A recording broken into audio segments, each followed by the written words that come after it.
विपक्ष को राम जी से क्या परेशानी है? क्यों उसको काल्पनिक कहा जाता है? क्यों राम जी के संदर्भ में क्यों राम सेतु को तोड़ने की बात करते हैं? क्यों राम जी को काल्पनिक? राम जी आ गए तो क्या परेशानी हो गई भाई? आएंगे, हर जगह आएंगे। गांव के व्यक्ति को 100 से अतिरिक्त 125 दिन का आप काम मिलने वाला है, उसको कहीं परेशानी नहीं। बस्तर के गांव बहुत सुंदर हैं, बहुत आगे हैं, बहुत अच्छे हैं। पिछड़ा हुआ आप किसको कहते हैं मुझे नहीं मालूम, लेकिन सीसी रोड और नाली से आगे और पीछे नहीं होता है। बस्तर का 80% इलाका स्पष्ट हो चुका है, क्लियर हो चुका है। 20% जो शेष है उसमें कौन कहां क्या कर रहा है सबकी जानकारी है। समय प्रदेश के गृह मंत्री विजय शर्मा आज दुर्ग जिले के भाजपा कार्यालय में पहुंचे हुए। निश्चित तौर पर कोई विशेष जानकारी, विशेष वार्तालाप करने का निर्णय लिया होगा उन्होंने, जिसके बाद आज उन्होंने पत्रकार वार्ता का आयोजन किया है। पत्रकार वार्ता के माध्यम से जो जवाहर योजना, नरेगा, मनरेगा और उसके बाद महात्मा गांधी गारंटी योजना के तहत जो कार्य होता था उसका नाम बदल दिया गया है और वीवीजी राम जी योजना नाम रखा गया है।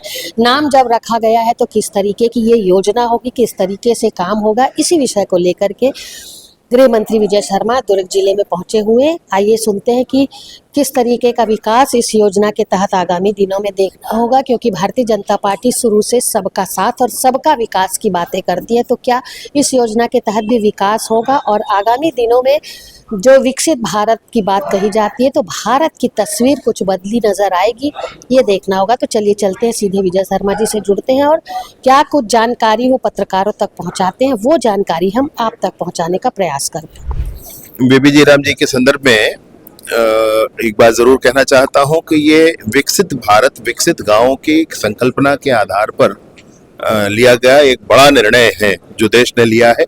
और इसके माध्यम से गांव में अब सिर्फ गोदी खोदने का काम, सिर्फ मिट्टी आधारित काम नहीं होंगे।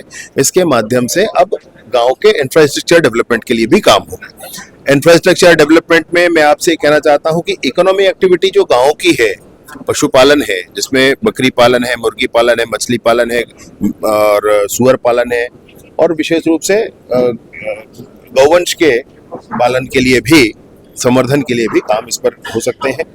ऐसे ही इकोनॉमिक एक्टिविटीज के सिवा स्किल डेवलपमेंट के काम भी, तो आप स्किल डेवलपमेंट सेंटर्स इसमें बना सकते हैं, वह भी काम आप कर सकते हैं। इसमें स्कूलों में इंफ्रास्ट्रक्चर डेवलप करना है आपको, एक्स्ट्रा क्लासेस बन सकते हैं, लाइब्रेरी बन सकता है, लेबोरेटरी बन सकता है, स्कूलों में वो भी काम हो सकता है। इसके साथ ही साथ आप एक्सट्रीम वेदर कंडीशंस वाले जो स्थितियां गाँव में आती हैं, अनेक गाँव में आती हैं, उनके आधारित भी काम इस पे आप कर सकते हैं। आप गांव के विकास के लिए जो जो भाव आपके मन में आ सकते हैं, उन सारे ही भावों को समाहित करते हुए इस काम को आगे बढ़ाया गया है। इसलिए मैं आपसे ये कहना चाहता हूं कि जो वीवीजी राम जी योजना है वो अगले कदम, देश का अगला कदम है।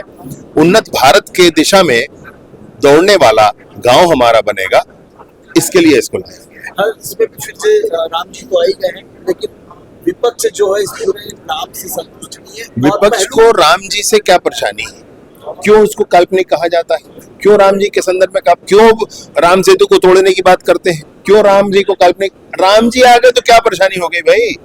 आएंगे, हर जगह आएंगे। जो 40 है तो राज्य सरकारों को कितना कुछ पड़ेगा? देखिए, मैं आपको ये कहना चाहता हूं कि मैं और आप मिलकर राज्य सरकार और केंद्र सरकारों पर पड़ने वाले आर्थिक बोझ की चिंता हम करें, अलग मामला, लेकिन गांव में कोई फर्क नहीं आने वाला है। गांव के व्यक्ति को 100 से अतिरिक्त 125 दिन का काम मिलने वाला है, उसको कहीं परेशानी नहीं। हाँ, राज्य सरकार और केंद्र सरकार, केंद्र, मुझे बिल्कुल स्पष्ट इस बात का आभास है कि राज्य सरकारें भी और गंभीर इस विषय पर हो जाएं, इसके लिए ये स्थिति बनाई गई। विश्वास विधायक द्वितीय आ रहे हैं, अब उसको एक बार हो जाने दीजिए। सर, बस्तर साइड की जगह जो है, बस्तर के गांव काफी पिछड़े हुए हैं। बस्तर के गांव बहुत सुंदर हैं, बहुत आगे हैं, बहुत अच्छे हैं। पिछड़ा हुआ आप किसको कहते हैं मुझे नहीं मालूम, लेकिन सीसी रोड और नाली से आगे और पीछे नहीं होता है। वो उनके भाव से भी बहुत बड़े हैं, बहुत आगे हैं। कुछ इंफ्रास्ट्रक्चर डेवलपमेंट का विषय है। मैं सोचता हूं कि जैसे अमित शाह जी ने पिछली बार कहा कि 1.25 लाख करोड़ का प्रोजेक्ट बना करके समूचे बस्तर के डेवलपमेंट के लिए करेंगे। लेकिन आपको मैं एक बात जरूर कहना चाहता हूँ, ये डेवलपमेंट जो बस्तर का होगा वो निर्माण कार्यों से आगे नहीं बढ़ेगा, वो वहां पर सिस्टम डेवलप करने के लिए जो वहां पर माइनर फॉरेस्ट प्रोड्यूस है, माइनर फॉरेस्ट प्रोड्यूस के संग्रहण, एक उसके प्रसंस्करण और उसके विपणन, इसके लिए जो आवश्यक इंफ्रास्ट्रक्चर है वो किया जाएगा। मतलब इंफ्रास्ट्रक्चर सेकेंडरी है वहां पर, बाकी चीजें प्राइमरी है। इस दिशा से जब हम जाएंगे तो उचित इंफ्रास्ट्रक्चर डेवलपमेंट का काम हो पाएगा। बस्तर गजब है और गजब करके दिखाएगा। बजट को लेकर चर्चा शुरू होने वाली है आप लोगों को। 3 महीने की डेडलाइन बची हुई है और इस संबंध में अभी शाखा भी दौरा होने वाला है। बिल्कुल होने वाला है। 3 महीने का समय बचा है। हर एक दिन सुबह से लेकर शाम तक ये बात याद रहती है और उस पर काम कर ही रहे हैं। बस्तर का 80% इलाका स्पष्ट हो चुका है, क्लियर हो चुका है। 20% जो शेष है उसमें कौन कहाँ क्या कर रहा है सबकी जानकारी है। समय पूर्वक सबको ठीक किया जाए। बजट को लेकर कुछ चर्चा, जो बजट रहेगा सीतापुर हमले में 15 ग्रामीण घायल हुआ है। बजट को लेकर क्या मुख्यमंत्री स्तरीय चर्चा होने वाली है? बजट को लेकर के विभिन्न चर्चाएं जारी हैं, विभागों की तैयारियां जारी हैं, वित्त विभाग की तैयारी जारी है।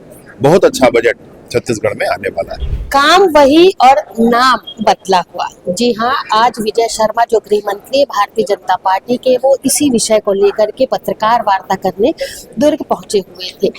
महात्मा गांधी रोजगार गारंटी योजना जो पहले नाम हुआ करता था, आपको बता दें कि जवाहर योजना, नरेगा, मनरेगा, उसके बाद महात्मा गांधी रोजगार गारंटी योजना के बाद अब वीवीजी रामजी योजना नाम रखा गया है योजना का, जिसके तहत चौतरफा विकास की बात आज गृह मंत्री के द्वारा की गई है। उनका कहना है कि जिस तरीके से नाम में बदलाव हुआ है तो कहीं ना कहीं काम में भी कुछ अंतर अवश्य देखने को मिलेगा। 2047 तक भारत जो है, भारत का स्वरूप जो है वो बिल्कुल बदला हुआ नजर आएगा। चौतरफा विकास की बातें उन्होंने कही हैं, जिसके लिए नए संसाधन जुटाने की बात भी की गई है। नए संसाधनों के साथ भारत जो है वो चौतरफा विकास करता हुआ नजर आएगा। निश्चित तौर पर जिस तरीके की बात गृह मंत्री विजय शर्मा के द्वारा कही गई है, तो कहीं ना कहीं विकास की गंगा भारतीय जनता पार्टी के द्वारा विकास की बातें की जा रही है, विकास की गंगा बहाई जाने की बातें की जा रही है, जिस पर पूरा प्रदेश, पूरे भाजपा के कार्यकर्ता, मुख्यमंत्री, यहाँ तक कि प्रधानमंत्री नरेंद्र मोदी भी नई नई योजनाएं जिस तरीके से ला रहे हैं उस पर अब कार्य करने की बातें कही गई है। यहाँ पर आपको फिर बता दें कि नाम बदला गया है लेकिन काम जो है वो वही है, लेकिन कुछ बदलाव जो है इन कामों में भी देखने को मिलेंगे। क्या कुछ बदलाव रहेगा, किस तरीके से योजना लागू होगी, योजना लागू हो चुकी है, अब उस पर काम करने की ज़रूरत है। तो देखना होगा कि कब तक जो योजना लागू की गई है उस पर काम होगा और किस तरीके का विकास आगामी दिनों में प्रदेश में, देश में देखने को मिलेगा। फिलहाल बेहतर खबरों के लिए देखते रहिए CG भास्कर। नमस्कार।